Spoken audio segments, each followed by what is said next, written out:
Okay, welcome to the Training Program Design unit. Within this unit, we're going to look at two main topics. Firstly, we'll look at the components of fitness, and secondly, we'll look at training design. So components of fitness is what we are going to focus on now. And if you think about what makes someone fit, what is physical fitness, that answer might vary depending on the athlete or the person that you're thinking about. If you're thinking about a runner, then their cardiovascular fitness is what makes them fit, versus if you're thinking about a weightlifter, it's their strength that makes them fit. So there's many different components, not just endurance and strength, but many different components that we need to have a look at today. So when we're looking at the components, they're split into two different sections. The first section is the health-related components of fitness, and the first component is cardiovascular endurance. The second component is muscular strength. So the two really obvious ones here. Then we have muscular endurance. Now we're going to talk about what each of these components is, but have a think for me now. Can you tell me the difference between muscular strength and muscular endurance?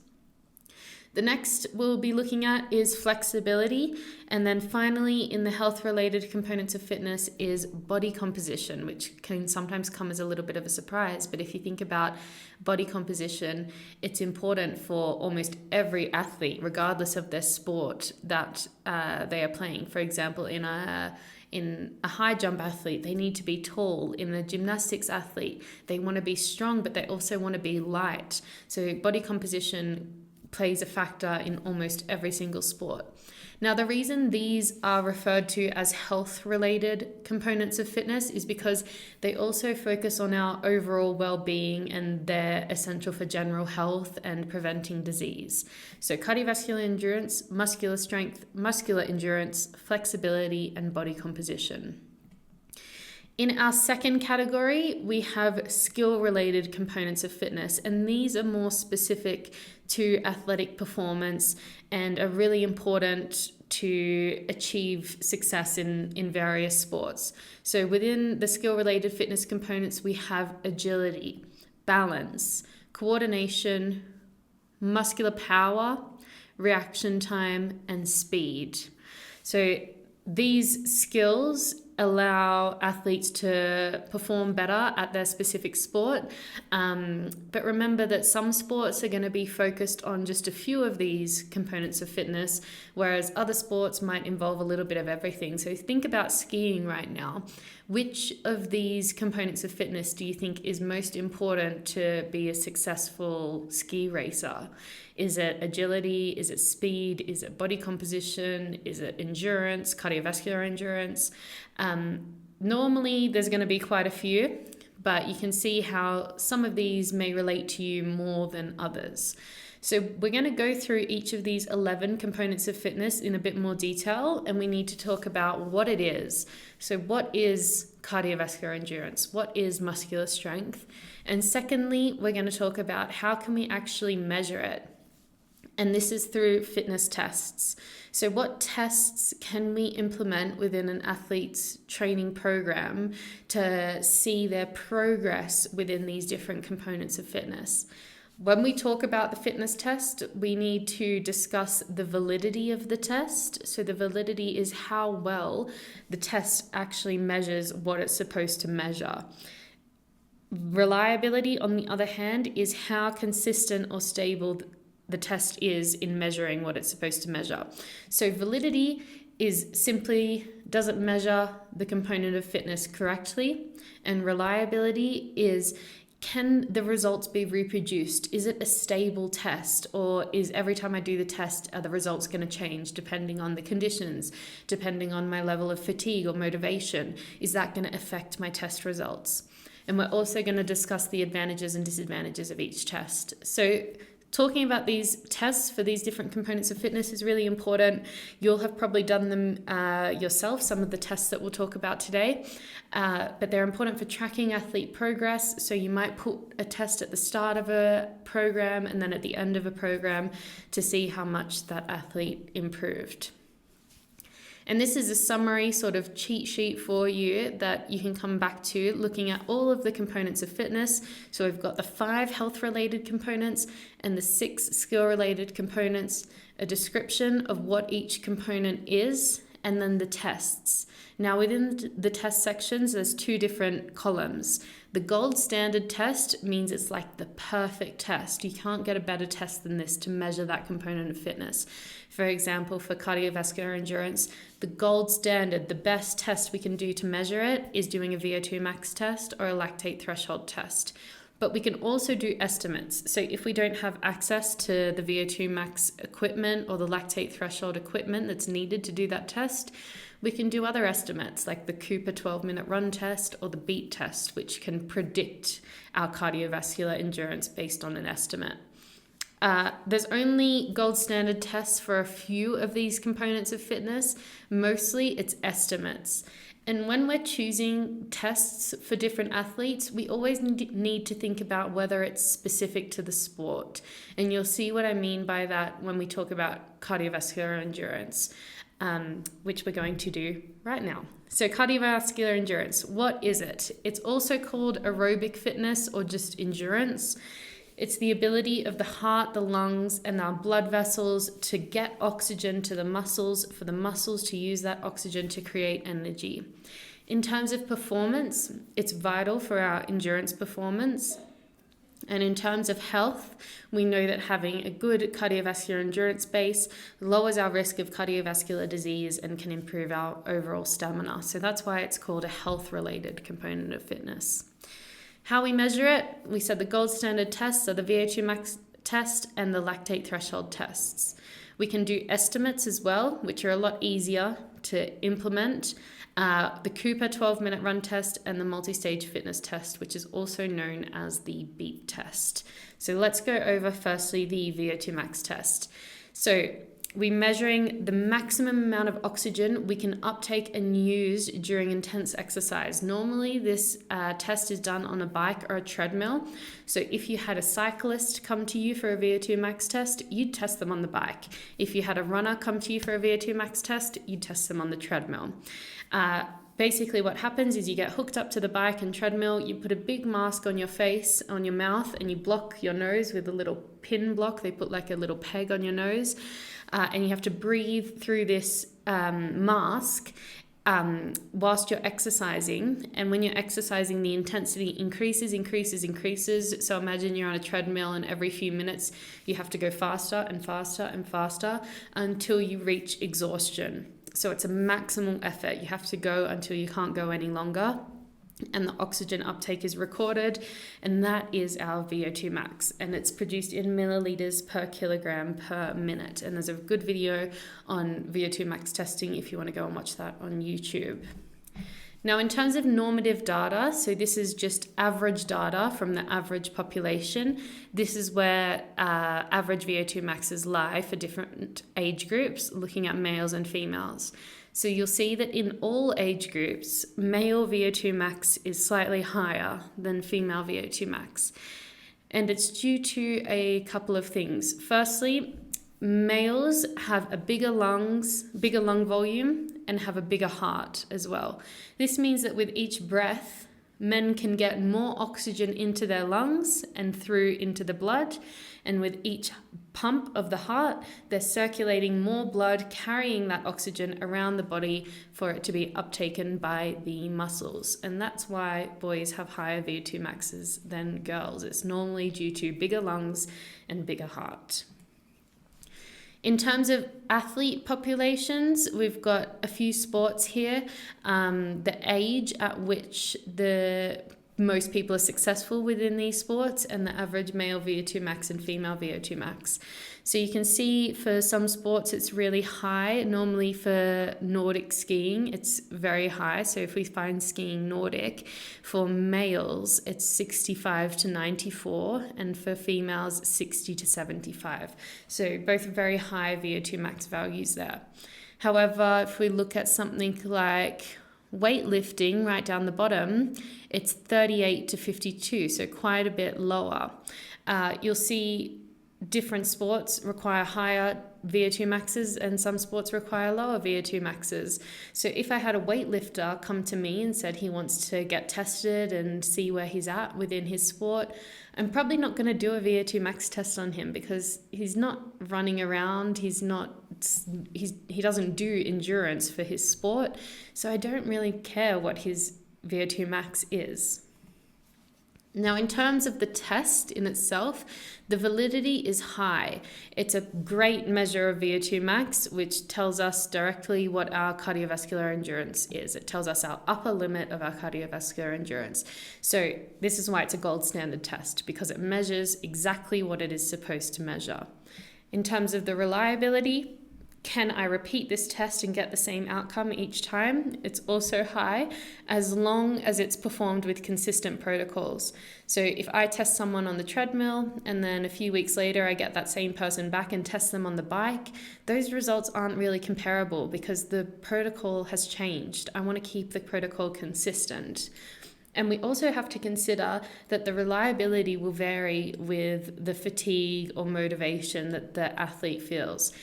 If the athlete comes to you and is tired and doesn't want to do it, do you think that they're going to reach a true maximal effort? Probably not. So we always have to ensure that the person is motivated, ready to go, not too tired, and that the protocol is consistent to get a reliable result. So the advantages of the VO2 max are that it's a very accurate measure of cardiovascular endurance. It tells us our capacity, our upper capacity. And it's also good for tracking endurance progress. So I could do a VO2 max test, at the start before I do my pre-season training, and then another VO2 max test before I go into competition and see how much I've improved. The disadvantages are that it's expensive equipment and it's physically demanding, so it requires a max effort. So we're going to have some fatigue after the test. So you wouldn't want to do this test and then the next day have a race. Our next gold standard test for measuring cardiovascular endurance is the lactate threshold. Now, this is a little bit of a different test as it measures the point at which lactate builds up in the bloodstream during increasing intensity. So let's say I'm running on a treadmill. If I'm running really slow, I'm producing lactate, but my body's getting rid of it at the same time. As I get faster and faster, that lactate begins to build up and it reaches a point where I'm producing so much lactate that my body can't get rid of it. And we know that when we're producing lactate, that causes fatigue and reduced performance. So it will tell me the point at which the lactate builds up too much. And I know that if I'm doing an endurance event, if I'm running a marathon, I don't want that lactate to build up. So I need to stay just under my lactate threshold. I need to stay around the lactate threshold to avoid the fatigue that comes with that lactate buildup. So it tells us the highest intensity that an athlete can sustain for a long period of time without the lactate building up and creating fatigue.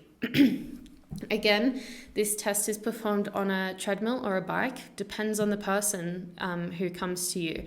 If the person who comes to you is familiar with running, likes running, you might put them on the treadmill. If they're a cyclist, you'll definitely put them on the bike. If they've never run before and they're a bit scared of going to a high intensity on the treadmill, maybe you're worried about them falling off or losing their form, then you probably put them on the bike as well. It's a little bit safer. So when we're doing this test, our intensity increases gradually, very similar to the VO2 max test. So we're on the bike every few minutes, we have to hold higher watts, and the blood lactate levels are measured at each interval. So every time the speed goes up, we take a measure of the blood lactate. To measure the blood lactate, it involves a little prick in the finger, and a little droplet of blood will come out, and that droplet of blood is read by a little computer, which tells us the amount of lactate in the bloodstream. There's 2 good videos on YouTube that you can have a look at that show the lactate threshold test. This graph on the right-hand side here shows blood lactate over power. If we look at the line, that black line represents the accumulation of the lactate within the blood.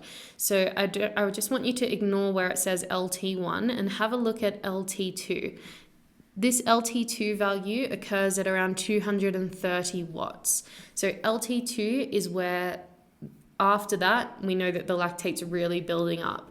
So if this was a Tour de France cyclist, let's say, my advice to him would be you need to stay below 230 watts for you to be able to cycle a long distance and for a long time every day. It's best for you to stay under 230 watts until perhaps the final push of the race. And we know that way that the athlete's not going to get fatigued and tired from that increase in lactate. We know that they're going to stay within their aerobic zone.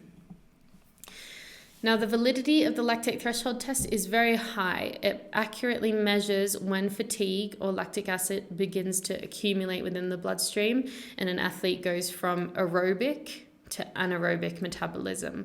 So remember, aerobic metabolism is where you're using oxygen and your body can continue to produce energy. Anaerobic metabolism is where you're not using oxygen anymore, you're tapping into your glycogen stores and you're producing lactic acid and you're going to get tired quickly. In terms of the reliability, it's the same as the VO2 max test. As long as we perform it with consistent protocols and the athlete's not too tired and is motivated to do the test, we can be pretty sure that we're going to get reliable and repeatable results.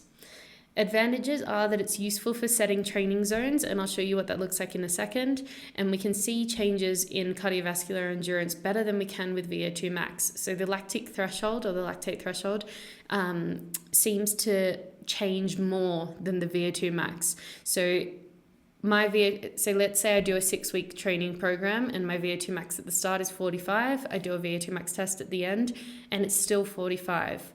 But I've improved my lactate threshold. It shows that I can sustain a higher intensity for a longer amount of time, even though my VO2 max has remained the same. So lactate threshold is normally the preferred sort of method of testing cardiovascular endurance. It gives us a little bit of a better indicator of what that person can sustain for their event, rather than VO2 max, which is just like that top capacity. Disadvantages is it requires blood samples and special equipment, and it also is a maximal test, so you have to be able to go until you can't go anymore. In terms of its setting training zones, this is what I was talking about here. So you can see the different training zones numbered from 1 through to 5. So you might have heard people talk about zone 2 running or zone 2 cycling. So zone 2 is like a moderate aerobic level. It's quite easy or light. The blood lactate is quite low, so you can sustain it for a long amount of time, and we can get an idea of what heart rate we should be working at. So once we know our lactate thresholds, we can program our training with a little bit more knowledge or evidence behind it, and we'll go into program training in the second part of this unit. Now, when we're doing fitness tests like the VO2 max and the lactate threshold, something that you'll see in the videos if you went back and watched them is that they always ask the person, how are you feeling on a scale of 0 to 10, or how are you feeling on a scale of 6 to 20? This is called RPE, or rating of perceived exertion, and it's important to take the RPE level during this physical testing because it monitors the effort level. So for example, if I ask someone halfway through their VO2 max test, how are they feeling on a scale of 0 to 10, and they say a 4, but then they drop out straight after, I'm going to have a pretty good idea that that wasn't a true maximal effort because they were only at a 4 out of 10. I'd want them to be closer to 10 out of 10 before they dropped out. It also helps with safety, and there's 2 different scales of RPE, the Borg RPE scale that we can use, the 0 to 10 and the 6 to 20, whichever one you like to use is up to you. But the 0 to 10 is a simpler, sort of straightforward version. It's easier to use for general population. And the 6 to 20 is a little bit more technical. It's designed to correlate with heart rate. So If you score a 6, if you say I'm at a 6, I'm going to guess that your heart rate is around 60 beats per minute. Whereas if you say I'm feeling about a 15, I'm going to guess that your heart rate is around 150 beats per minute. So it's designed to correlate with heart rate, and that's a good way to use it. Say if you're going for a run and you don't have a fitness watch on, you can ask yourself in your head, how am I feeling on a scale of 6 to 20? And if you say 12, you know that your heart rate's somewhere around 120. So it's suitable for athletes who track heart rates. Now, quick little summary, because that's 2 very technical tests. VO2 max, it's the maximum amount of oxygen your body can use during exercise. It's the upper limit. So important to remember that if you're running a marathon, you're never running at your VO2 max. When you're running at your VO2 max, you can only sustain that for a few minutes. You can't sustain that over time. Lactate threshold tells us what we can sustain for a prolonged period without lactic acid and fatigue building up in our blood. So let's say we have these 2 people.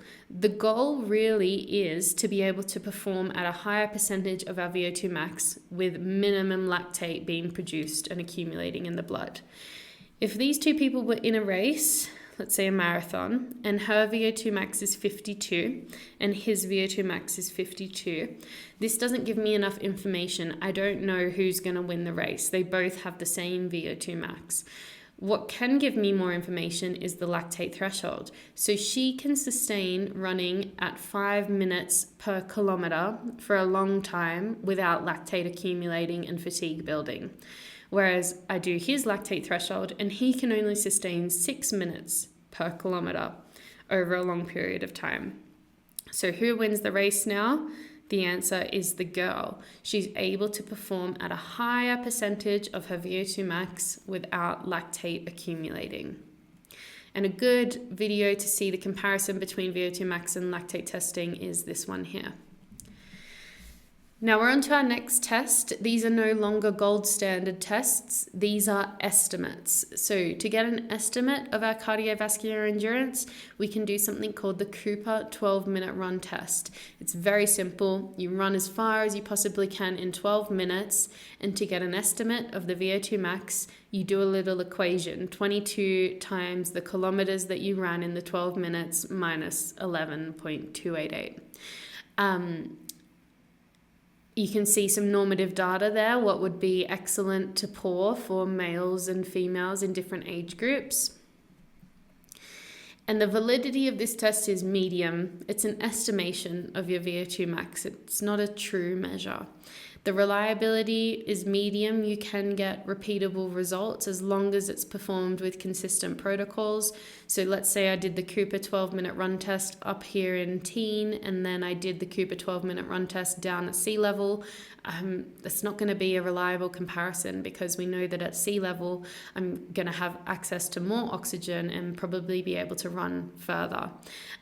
We also have to think about the route that we're taking. So you want to be taking the same route. You don't want to add hills in there and things like that. That's also going to affect the results. Even the temperature can affect the results, and familiarization with the test. So say it's the first time you were ever asked to run for 12 minutes as far as you possibly can. You might go too hard at the start and then burn out. So there needs to be some sort of practice or familiarization with the test. And again, it can vary with our level of fatigue or motivation. If I'm not motivated one day, I'm probably not going to run as far. So the reliability is medium. In terms of the advantages, it's cheap, it's easy to perform, and we can test large groups of people at once. For disadvantages, like I said before, we need some practice and some pacing to be able to do this test properly. You might get to the end of 12 minutes and thought, oh God, I could have gone a bit harder.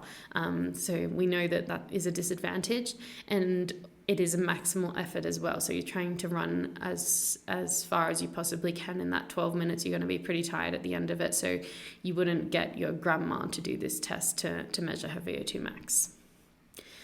The next estimate test that we need to know is the multi-stage fitness test, or the BEAT test. You need to know it as the multi-stage fitness test. This is what the IB calls the beep test. Now, you've probably all heard of the beep test before. There's 2 cones which are 20 meters apart, and you have to run back and forth, shuttle back and forth between the 2 cones, and as the speed increases. So when you're no longer able to maintain the pace of the beeps, that is when the test stops for you. There's 23 levels to the test. Be careful because there are a few different variations of the beep test. I think America has one which might be 15 meters apart. And the speed, it starts at 8.5 kilometers per hour and increases each level. You often see teams, like soccer teams, performing this test. Why do you think a soccer team would prefer this test over the Cooper 12-minute run test? It's because it's more sport specific. In soccer, they're never running for 12 minutes non-stop. They're shuttling back and forth. They're running, breaking for a second, then running this way, then running that way. So the beep test is a more sport specific test for soccer players or team sport players. Once you have done the test and you know what level and shuttle you got up to, you can get an estimate of your VO2 max. So I know my VO2 max. It's around 45.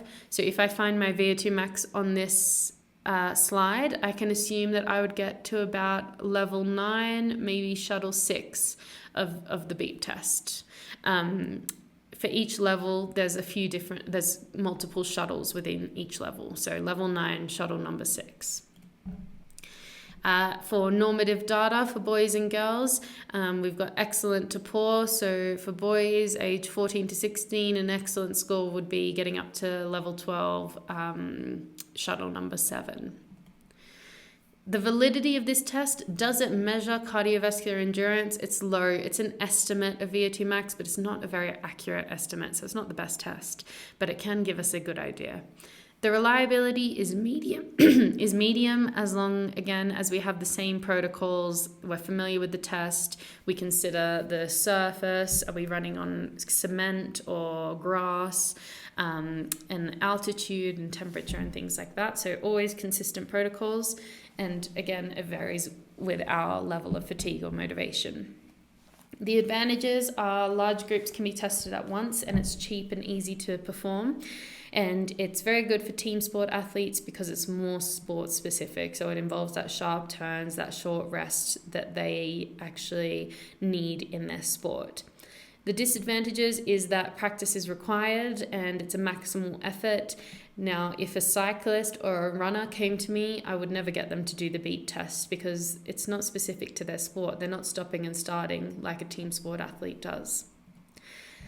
So there's our 4 cardiovascular endurance tests, the 2 gold standards being VO2 max and lactate threshold, and the 2 estimates being the Cooper 12-minute run test to give us an estimate of our VO2 max, as well as the multi-stage fitness test or the beep test. Have a think about what test you guys do at Apex. I know that they track your cardiovascular endurance, and the test that you do is the Tour de Lac. Is it specific to your sport? You can ask yourself these questions. Is it a reliable test? Is it a valid test? Do you get a number of estimation of your VO2 max based on this test? Or are they just looking at the times and comparing the times? Okay, our second health-related component of fitness is muscular strength. What is muscular strength? It's the maximum amount of force that a muscle can produce. In terms of performance, it's very important for weightlifting, rugby, sprinting. Almost all sports require some level of muscular strength. It's also important for reducing the risk of injury as well. So we need strong muscles to help reduce our risk of injury. So that's why muscular strength is important for almost every sport. In terms of its health aspect, being strong helps to increase our bone density. So when we've got strong muscles, we also have strong bones, and that decreases our risk of osteoporosis and fractures when we get older. It's also important for our metabolic health, and it reduces our risk of injury and improves our physical function. In terms of how we measure it, in the gym, you might have heard of a 1 repetition maximum or 1 RM before. This is a test where you measure how strong you are for 1 max rep. You can also do estimates. a 3 RM, a 5 RM, you can do a 4 RM, a 6 RM, as many as you want until you get to that maximal level. So let's talk about these tests in a little bit more detail. We've got the 1 RM test. It's the highest load that you can lift for one single rep with good form, and we can do it for any exercise. It determines our maximal strength. However, it's just for the muscles that are tested. So a squat doesn't really tell us much about our arm strength. Okay, the validity of a 1 RM test is high. It's the best measure of strength for the muscle group that is tested. So important to remember, if I do a squat, that's not a comprehensive measure of my strength. It's just my strength in squatting or in my lower body muscles. The reliability is pretty high, so as long as the person's familiar with the test, has a proper warm-up and proper technique, but we've got to remember it varies with fatigue or motivation. So if you're really tired and you go to the gym and do a 1 RM test, you're probably not going to get as high a result compared to if you were feeling good and motivated. The advantages are it's very relevant for strength training, especially like a powerlifting, someone who does powerlifting, because it literally is their sport. And it provides us with a good baseline for programming our training. The disadvantages is the risk of injury. So remember, it's high loads, lifting for 1 rep. There's a high risk of injury along with that. It's a max effort, and I would never do this on a beginner. Because they're not familiar with training in the gym. We don't need to know their maximal strength, really. So you've got to consider who your client is before implementing a test like this. Is it worth the risk? I said in the advantages that it provides a baseline for programming training. That is because once we know our 1 RM percentage, 1 RM weight, we can use that to properly train for different goals. So let's say the goal is hypertrophy, getting bigger muscles, increasing the muscle size. I know that I'm going to want to be working at around 65 to 85% of that 1 RM, and I'm going to do around 6 to 12 reps, 3 to 6 sets with 30 seconds to 3 minutes rest. If I'm training for power, let's say I'm training to produce as much force as I possibly can within a quick time frame, the load will be higher, around 85 to 100, and I'll do low reps with lots of rest. If I'm training for strength, I know I need to be working at over 85% of that 1 RM. So if I'm doing squats and I know that my 1 RM squat is 100 kilos, to improve that squat, to increase my strength, I'm going to want to be doing exercises at around 85 to 100 kilos for low repetitions with a lot of rest to improve my strength. If I want to improve hypertrophy, I'm going to drop the weight a little bit to around 65 to 85 kilos and increase the reps to increase the muscle size. You might have seen these charts at the gym before. These are like a cheat sheet. So when you know your 1 RM, let's say my 1 RM is 80 kilograms for the deadlift, let's say. I know that to increase strength, I'm going to want to be working above 85%. So you can see 85% on the second row down. So that means that I'm going to want to work at around 68 kilos and above on my deadlift to increase my strength. In terms of estimate tests, like I said before, we can do 3 RM or 4 RM or 5 RM or 6 RM even. You can keep going up. So when you know, okay, I can do this deadlift 6 times, we can get an estimate of our 1 RM from that weight. Now, when we do a 3 to 5 to 6 RM rather than a 1 RM, it reduces our risk of injury. It's more practical for most people, and it's still a very good estimate of strength. And we reduce the fatigue that we might accumulate compared to a 1 RM. So we've got to consider that 1 RM is a very fatigue-inducing exercise.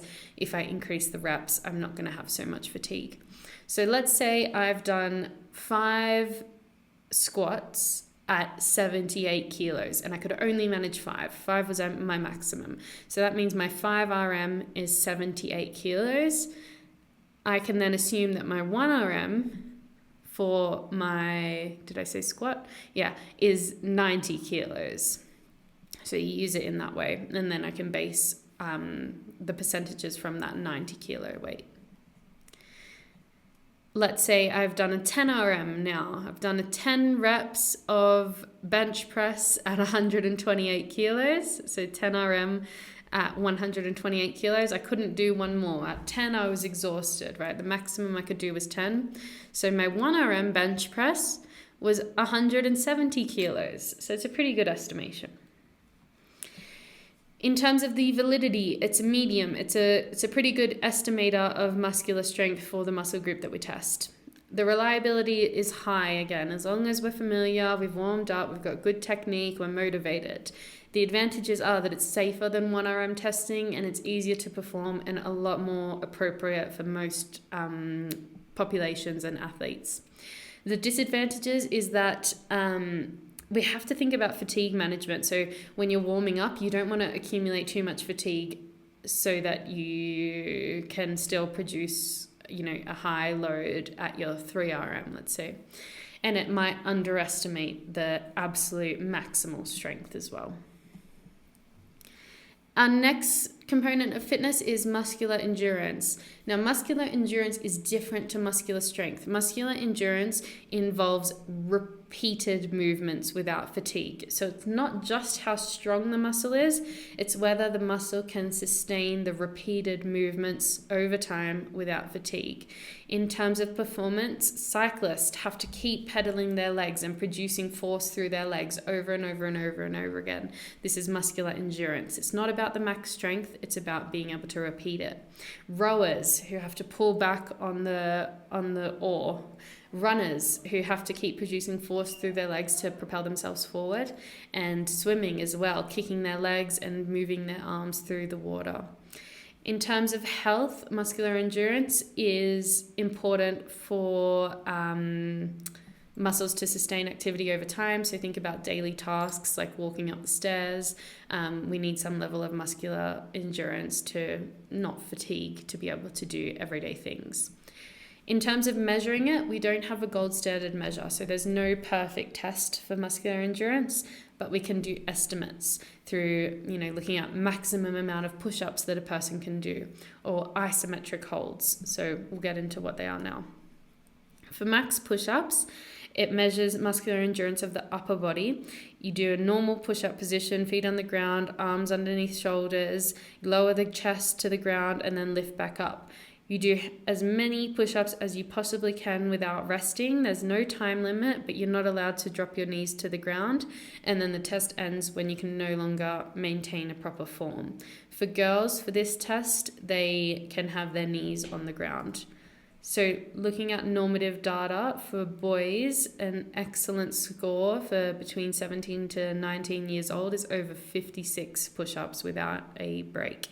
For girls, for the modified push-ups for the same age group to be excellent, you need to do over 35 push-ups on your knees without breaking. The validity for this test is medium. It's a good indicator of upper body muscular endurance. The reliability is high as long as we're familiar, warmed up, and we're motivated. The advantages are that it's simple and it's easy to perform. But the disadvantages are that, say you do the test with me and I'm looking at your form and I say, okay, you've broken form now, you're done, versus another tester might let you keep going a few more. So it might be judged differently with different testers. It's limited to the upper body and it doesn't take body weight into account, which is an important one as well. So someone who is heavier all over is going to have a harder time than someone who is lighter. So there's no sort of just account or justification for body weight within the scores. Now, it's not just limited to max push-ups. We can also do max sit-ups, and you can find normal data for max sit-ups online. You could do max squats, max body weight squats, maximum amount of any sort of body weight exercise to get an idea of muscular endurance of that muscle group. The next test you can do is also isometric holds. So muscular endurance isn't just the repeated contraction, but also the constant contraction, being able to continue to produce the force in an isometric position. Remember, isometric means when you're still in a paused position. So isometric test for muscular endurance, the flexed arm hang, so you're pretty much holding your chin over a bar and seeing how long you can maintain that position without your chin touching the bar.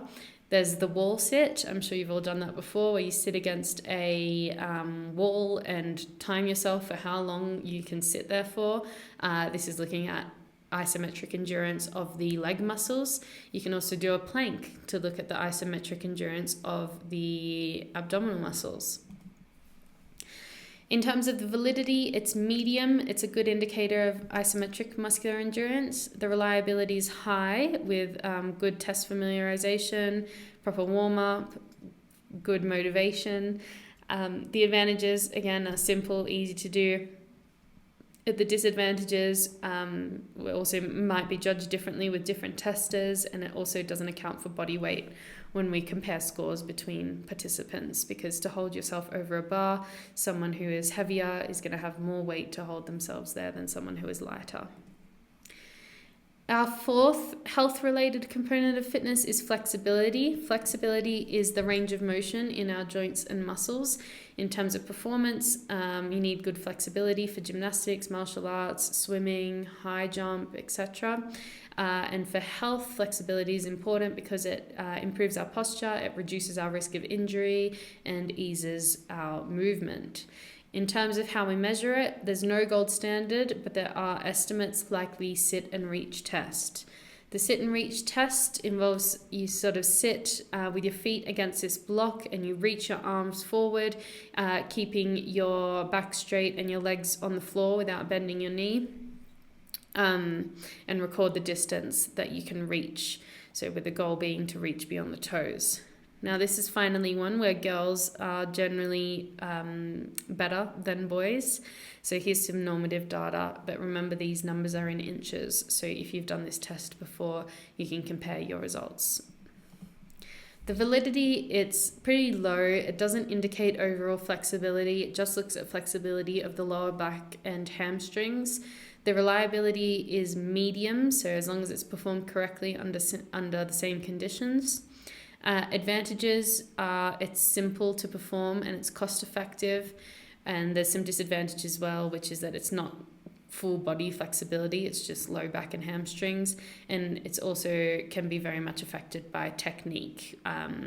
If you bend your knees when you're doing it, you can get a much higher score.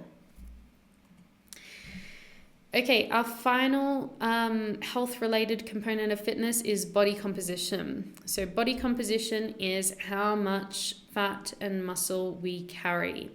It's important for performance in almost all sports. Some specific ones is cycling, so you want to make sure you're light for cycling. For rugby, depending on your position, you might want to carry more weight if you're forward, or carry less weight if you're on the sides and need to run very quickly. Even sports like boxing, where they have weight limits. In terms of health, we know that our body composition is important for our overall health and metabolism and reducing the risk of chronic long-term diseases. So how do we measure our body composition? There's one gold standard measure, which is the DEXA scan, and there's quite a few estimates. The first estimate is by doing something called anthropometry, which is basically somatotyping. You might not have heard of this before, but we'll go through it together. We can use the BMI as an estimate of our body composition, which is where we take our height and weight to get a number which indicates whether we are normal, overweight, obese, etc. And we can look at the waist to hip ratio as well. So body composition for all sports, you can see everybody is very different depending on the sport that you're doing. You need a sort of ideal body shape and body type to be the best in your sport. And body composition is affected by many different things. It's affected by our genetics, our environment, our age, our gender, and our race and ethnicity as well, which you might not have known, but we'll talk more about that when we get to the BMI section. So the first test, our gold standard, is the DEXA scan. You lie down on a bed like this, and the thing at the top sort of moves its way all over you, and it tells us how much fat mass we have and how much fat-free mass we have. So within fat-free mass, we've got our muscles, our bones, our organs, our connective tissue, which is like blood and ligaments and tendons, and then water as well is counted as fat-free mass. In terms of fat mass, it measures our essential fat. So for men, the amount of essential fat, the fat that we need to function, because we have fat in our brain that's really important for functioning of the brain, and we also have fat that's involved in our endocrine system within our hormones. So we all have a level of essential fat. You can't get to zero. So for boys it's 2 and 5%, and for women it's around 10 to 13%. So quite a bit higher for women. That's mainly due to hormonal differences. And then we have non-essential fat. Now this is the fat that we can lose and gain over time. The first part of that is subcutaneous fat. Subcutaneous means under the skin. Cutaneous is just another word for skin. So subcutaneous is fat under the skin. It's the skin that you can pinch at. And then we have visceral fat as well. This is the bad fat that's around our organs, deep inside. So the visceral fat is the one that's very much associated with chronic diseases and diabetes and things like that. Now, if you've seen someone say that they got 0% body fat on a scan, I bet you that they did not do a DEXA scan. It was probably one where you go in the water or you hold the handles, and those are estimates of body composition as well. They're not gold standard tests. So you can see different fat percentages for athletes versus average people versus obese. And when you do a DEXA scan, you get a form that looks like this that shows you the different percentages of fat and mass and bone within each portion of your body or region of your body. The validity of a DEXA scan is high. It's the most accurate method for measuring body composition. The reliability is high. You'll get consistent results every time as long as it's under similar conditions. So you want to measure yourself before having breakfast without drinking too much water. There's very little room for human error. Like if I'm motivated or not is not going to affect my DEXA scan results like it would all of the other fitness testing that we've spoken about. The advantages is that it's quick and precise, and it tells us about our bone health as well, which is very important. The disadvantages is that it's expensive, it's not easy to find, and it is invasive. There's a small level of radiation associated with this test, so you can't do it if you're pregnant. Our next test of body composition is anthropometry. Anthropometry is basically the study of measurements and proportions of the human body. And to measure the anthropometry, we can do things like skin folds, which is where they pinch the subcutaneous fat under your skin and measure how thick it is to get an estimate of body fat percentage. We can look at our height, our weight. These are all anthropometric measurements. We can look at our limb lengths, so how long our legs are versus our arms. And we can look at bone breadths, which is how thick our actual bone is. And anthropometry, once we get all of these measures of skin folds and bone breadths and height and things like that, we can use that to calculate something called the somatotype, which is 3 sort of categories of physique or body shape. You need to know these for the IB. We've got the endomorph, which is a rounder physique with higher body fat percentage. We've got the mesomorph, which is more muscular, athletic, with a balanced body composition. And we have the ectomorph, which is more lean, slim, tall, with a faster metabolism. So somatotypes are these 3 different characterizations of different bodies. So let's have a look at these athletes again. Now, if I were to characterize them all into either mesomorph, endomorph, or ectomorph, this is what I would say. So for the gymnast, I would say mesomorph. For the high jumper, I would say ectomorph. For the girl for boxing, I would say she's somewhere between mesomorph and endomorph, and so on. So sometimes it's not always clear the category. It's sometimes between, 1 or 2. For example, the triathlon guy on the right, I'd say he's somewhere between mesomorph and ectomorph. He's still muscly, but he's quite slim and tall and thin as well. Remember that these are just categories, so it's not the best way to measure body composition, but it can give us some interesting idea.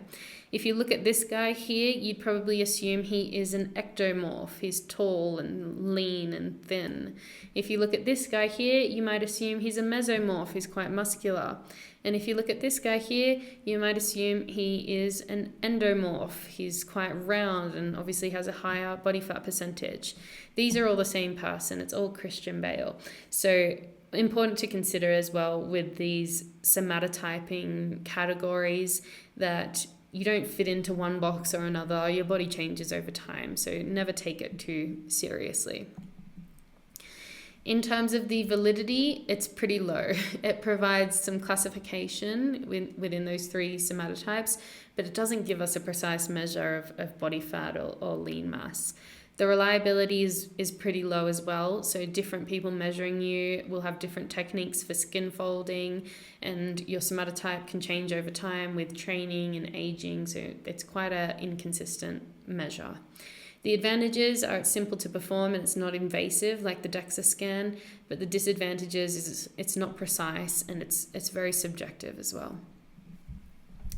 Our next estimate of body composition is the BMI. The BMI looks at our weight and divides that by our height in meters squared. It's a very valuable tool because it's super easy to use. Everyone knows their height and their weight, but there's some limitations that we need to consider when we use the BMI scale to categorize us into underweight, healthy, overweight, obese, and severely obese. It's because excess fat is the cause of bad diseases, not total weight. So you can have someone who is 120 kilos and 5% body fat. Now, on the BMI calculator, the BMI is probably going to say that they are obese, but we know that they don't have excess body fat. They just weigh a lot because they have a lot of muscle. So the validity is medium. It's good for looking at general body mass for the general population, but it doesn't distinguish between what's fat and what's muscle. The reliability is high. There's literally no room for error when you're measuring this. If you know your height and your weight, you're going to get the same result every single time. The advantages are that it's quick, easy, and inexpensive. You can calculate your BMI right now if you go to this link. The disadvantages are, again, it doesn't differentiate between what's fat and what's muscle. It just looks at weight overall. It ignores fat distribution. So is the fat subcutaneous? Is it under the skin, or is it the bad visceral fat? It can't tell us anything about that, and it's not suitable for all populations. So for big rugby players who are super lean but have loads of muscle, the BMI is not going to be an accurate assessment of their body composition. We also have to consider ethnicity and race as well when we're using the BMI. For some races, it is normal for them to be heavier or lighter than others. For example, for Polynesians, if you see in this graph, actually a normal BMI for them is 5 points over a normal BMI for Caucasian people. So if they did the BMI test, it might tell them that they're overweight when actually they are healthy. For Asian populations, their BMI should be lower than Caucasians. So if an Asian person did the BMI scale, it might tell them that they are normal, but in fact, they are overweight. So it doesn't take into account these things like ethnic background and muscle. You probably have noticed if you've gone to Japan and tried on clothes that their sizes are super, super small. That's because as a race and ethnicity, their healthy size is smaller than a Caucasian healthy size. And then finally, we have the waist to hip ratio. So this is where we take a tape measure and we measure the circumference of the narrowest part of our waist and divide it by the widest part of our hips. And this will give us a number from like 0.8 to 1. And this measure of waist to hip ratio is interesting because it's supposed to be looking more at that visceral fat around the stomach, around the midline. So it's trying to get a better idea of how much bad fat we have around the organs within the torso. In terms of the Validity, it's medium. It provides an indicator of abdominal or visceral fat distribution, which is associated with the bad diseases. The reliability is medium, so it depends on how well your measuring technique actually measures the circumference of your waist and hips. If you're sucking in your stomach or pushing it out at the same time, that's going to affect the reliability. The advantages is that it's simple and accessible, and it correlates with our health risk because it's looking more at that fat around the midsection, the visceral fat. And the disadvantages are that it doesn't measure our total body fat percentage or account for muscle mass, and it's also limited to certain populations. So you probably have seen people like this doing a waist to hip ratio on her is not going to be very accurate at all. Okay, so those are our 5 health-related components of fitness.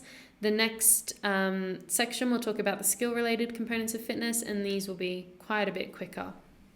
Okay, so quick recap. We've done the 5 health-related components of fitness. We've looked at endurance, strength, muscular endurance, flexibility, and body composition, what they are and how do we test for them.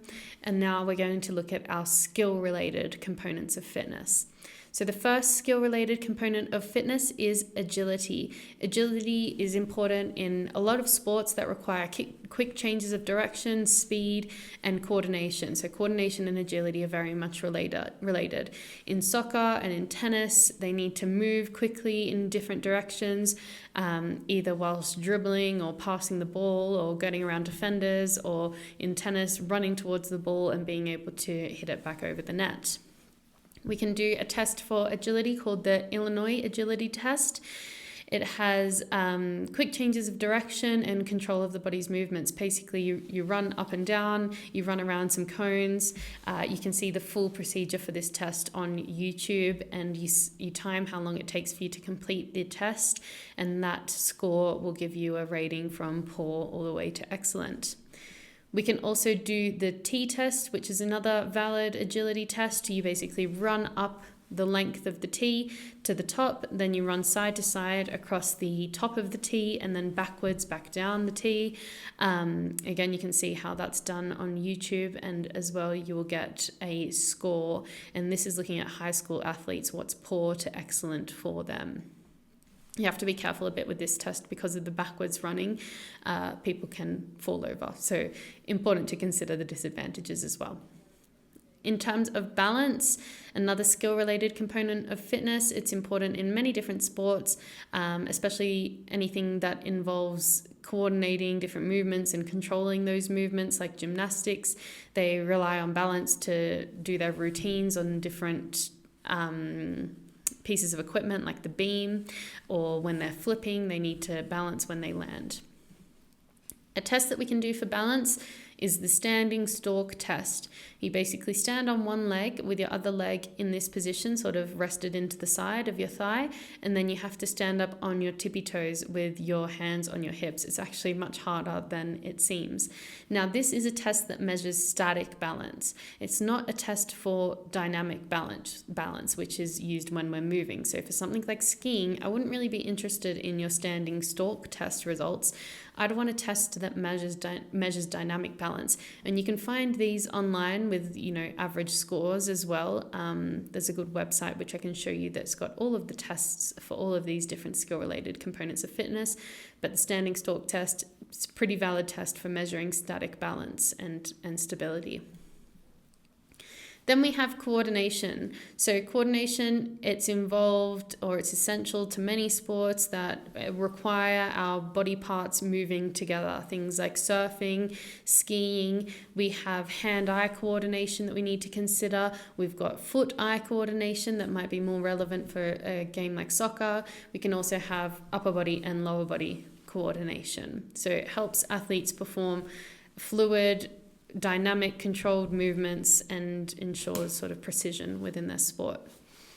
A test for coordination that we can look at is the wall toss test. Again, on YouTube, you can see the exact protocol for this test.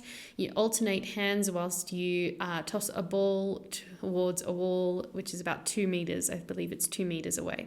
Now, this test would be looking specifically at hand-eye coordination. within 30 seconds, if you can toss the ball to the wall and catch it in your other hand and then repeat, if you can do that 35 times, that is an excellent score for 15 to 16-year-olds.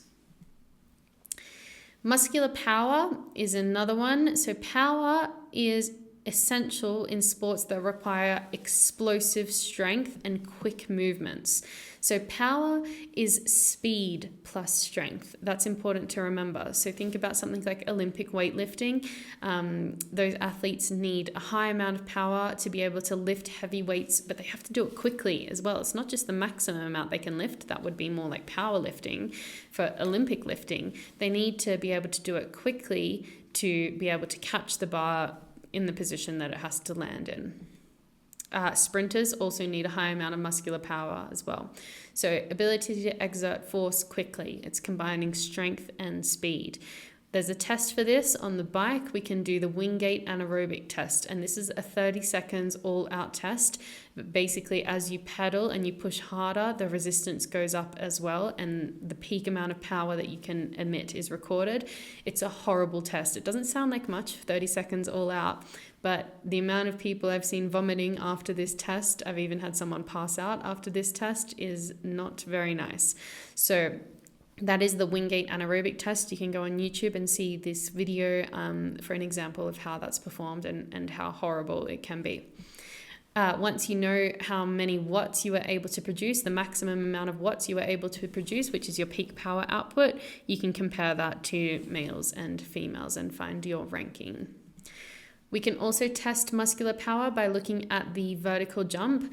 Again, another YouTube video. You can look at how high basically someone can jump, and they have to hit these sort of pegs on a stick to see the height of their jump.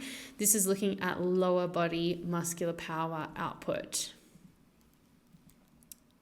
And again, you can see the different normal ranges or normal scores for elite athletes versus normal population. So for elite male athletes, an excellent score on the vertical jump test is 81.3 centimeters, which is very, very high. Another way you can measure muscular power is the counter movement jump on a force plate, which will tell you how much force you produced rather than the height that you jumped. It's the same thing, just a different outcome. Rather than knowing the height in centimeters, we know that the force that was produced if you're on a force plate. We have reaction time. So reaction time, very important in sports where you've got to respond quickly, like a goalkeeper. They need excellent reaction time to dive and block shots into the goal. Table tennis players have incredible reaction time. I don't know if you've seen table tennis at the Olympics, but it's pretty amazing. So swift decision making and physical response. It's essential for performance in many different sports. To measure reaction time, the test that I've included is the ruler drop test, but there's many other reaction time tests. The ruler drop test involves holding a ruler just above someone's fingers that are in the pinch position. Without telling them, you let the ruler go and they have to catch the ruler, and the centimeter where they catch the ruler is their score. So above average, or excellent actually, is being able to catch that ruler before it passes you at 7.5 centimeters. And then lastly, we have speed. So speed, it's essential in many sports that require rapid movements over short distances. Probably a 100-meter sprint is the most obvious one. Also soccer, we need speed as well. To measure speed, we can look at a 100-meter sprint, but we can also look at acceleration test. So 30-meter acceleration test shows us how quickly we're able to accelerate across a short distance. For example, for Usain Bolt, he covered 30 meters in 3.78 seconds. So you can get different scores there for boys and girls. There's some normal ranges. So quick little summary of all of those components of fitness and all of those tests. Remember, you can come back to this at any time and have a look at what each of the components are. Is it a health-related or skill-related component, what it is, and what tests we can implement to measure progress within that different component of fitness.